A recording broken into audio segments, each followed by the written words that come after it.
Bonjour à tous, si vous êtes manager ou PMO, je suis certain que vous allez vous retrouver dans cette scène. Imaginez-vous, on est vendredi midi, et vous avez quoi au programme pour cet après-midi? 3 heures de copier-coller pour faire un reporting.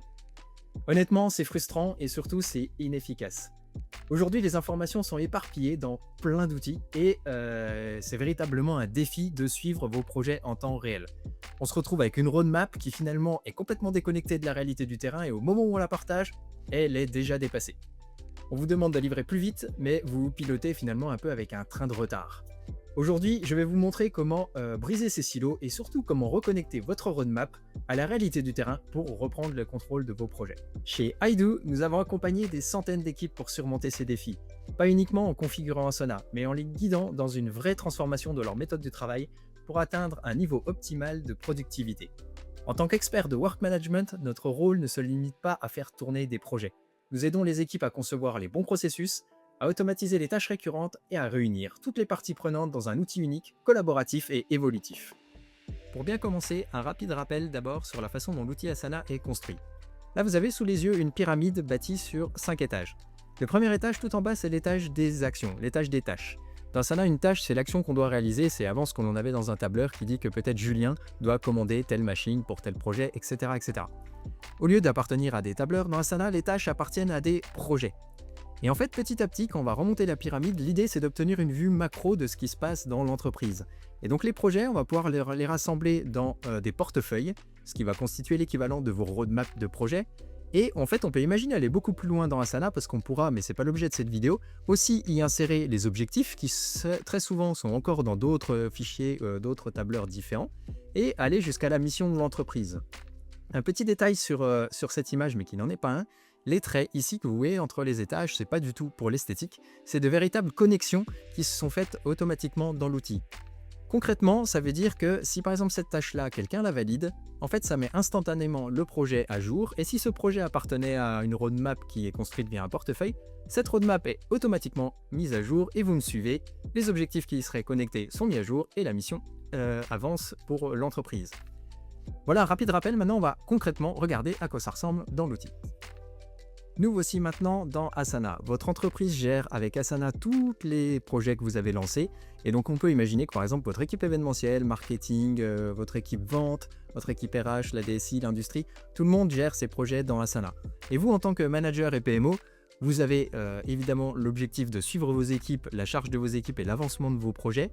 Mais là, l'avantage, c'est que du coup, en ayant tout rassemblé dans Asana, vous allez surtout vous permettre d'avoir cette vue roadmap fort utile pour les managers et les PMO qui va vivre en temps réel dans Asana. Donc là, si je prends concrètement un exemple, imaginons l'équipe événementielle gère des salons. Donc là, on voit qu'il y a différents salons qui sont organisés dans Asana. En un clic, ça me permet de rentrer dans le projet associé à ce salon. Donc là, par exemple, le salon de Lyon, où on va pouvoir voir du coup les actions à réaliser, les responsables, les échéances, ce qui me permet du coup d'apporter de la clarté sur qui fait quoi et pour quand.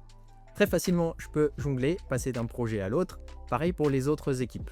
Là, pour l'instant, vous n'avez pas du coup la vue globale. On est vraiment sur les 2 premiers étages de la pyramide que j'ai montré à l'instant.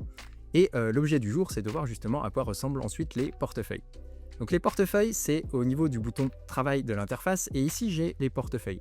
Donc imaginons que je suis PMO et que je dois du coup avoir la visibilité et suivre l'avancement de projets qui appartiennent à plusieurs équipes. Aujourd'hui, c'est compliqué sans un outil qui centralise tout. Dans Asana, je vais pouvoir créer un portefeuille. Et ce portefeuille, je vais pouvoir lui ajouter des éléments. Les éléments étant en fait des projets qui étaient gérés par les différentes équipes. Et donc là, par exemple, on va avoir choisi de suivre très, très finement des projets de la compte de l'équipe construction, industrie, marketing et événementiel. Et en fait, là où on a vraiment toute la force de la pyramide que j'expliquais tout à l'heure, c'est que du coup, tout est connecté au travail directement. Là, je vais pouvoir en un clic accéder au projet si j'ai besoin, mais surtout, là où c'est intéressant, c'est que quand le chef de projet et les équipes vont faire avancer les tâches, valider les tâches, éventuellement mettre à jour un statut de projet avec la météo de projet, la fameuse action du vendredi où on vient mettre vert, orange, rouge, expliquer ce qui a été fait et quelles sont les prochaines étapes. Tout ça peut être fait au niveau du projet par le chef de projet et en fait, automatiquement, l'ensemble de ces informations vont remonter dans le portefeuille. Ce qui veut dire que si moi je suis PMO, je regarde le portefeuille, je pourrais voir en direct les nouveaux statuts de projet qui arrivent et là je peux retrouver l'ensemble des statuts dans le passé avec vraiment l'ensemble des informations que d'habitude on met dans des slides, à savoir la météo, les prochaines étapes, le résumé, éventuellement les points bloquants. et ça projet par projet. Je peux voir une progression du travail, les dates de début-fin du projet. Ensuite, je pourrais rajouter toute autre colonne qui sont pertinentes pour moi, les priorités, les budgets, du temps, autre chose. Je vois ici les propriétaires de projet. Et donc là, vraiment, l'essentiel à comprendre, c'est que cette roadmap, ce portefeuille vit en temps réel. À chaque seconde où quelqu'un valide une tâche, la progression avance, les plannings avancent. J'ai d'ailleurs une vue chronologie qui est disponible ici, qui me permet de voir l'ensemble de ces projets avec leur date de début, date de fin et des jalons clés. Les jalons, c'est des tâches un petit peu particulières qui remontent. Là où, par exemple, si je vais dans ce projet de rénovation, je vais là aussi avoir un planning, mais en fait, ce planning, il va être très dense, il y aura énormément de tâches, des centaines de tâches pour rénover cette maison. À l'inverse, là, on voit qu'il y a un jalon. À l'inverse, dans le portefeuille, du coup, on a uniquement ces jalons qui vont remonter pour justement gagner en visibilité, en lisibilité et avoir une vue de l'avancement de mon projet. Donc ça, c'est la vue chronologie, mais après, on pourra encore imaginer aussi que pour les reporting, j'ai peut-être des KPIs à suivre. Et là, en fait, c'est très simple aussi. Je peux le faire au niveau projet et au niveau portefeuille. Et là, par exemple, pour un PMO, on pourrait imaginer qu'un tableau de bord lui montre le nombre de projets qui ont été jugés importants et qu'ils suivent, avec la répartition selon les équipes. On pourrait avoir le nombre de projets encore, mais en fonction de la météo de projet, ce qui me permet d'un coup d'œil d'identifier que là, il y a quand même 3 projets sur 13 qui ont été flagués en retard. Et après, en fait, on peut imaginer énormément d'autres choses. Par exemple, quels sont les projets qui occupent le plus mes équipes sur les 2 semaines prochaines. Donc là, c'est le nombre de tâches, projet par projet, sur les 2 prochaines semaines. Le nombre de tâches en retard par projet, ce qui est un bon indicateur également de santé, ou en tout cas de mauvaise santé d'un projet.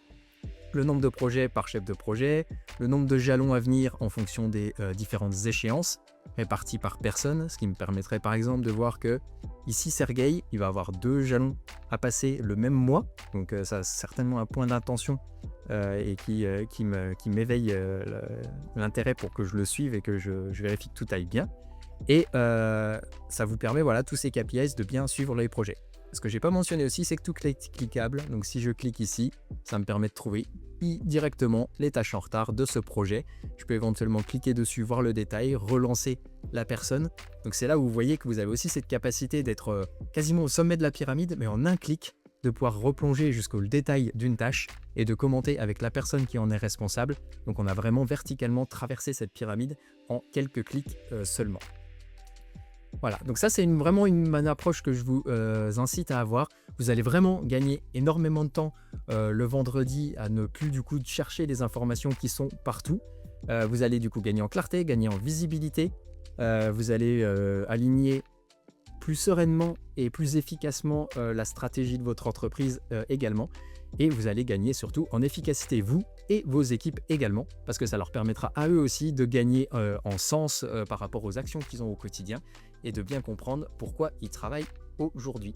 Nous espérons vraiment que cette vidéo vous aura permis de mieux comprendre comment Asana peut transformer votre quotidien.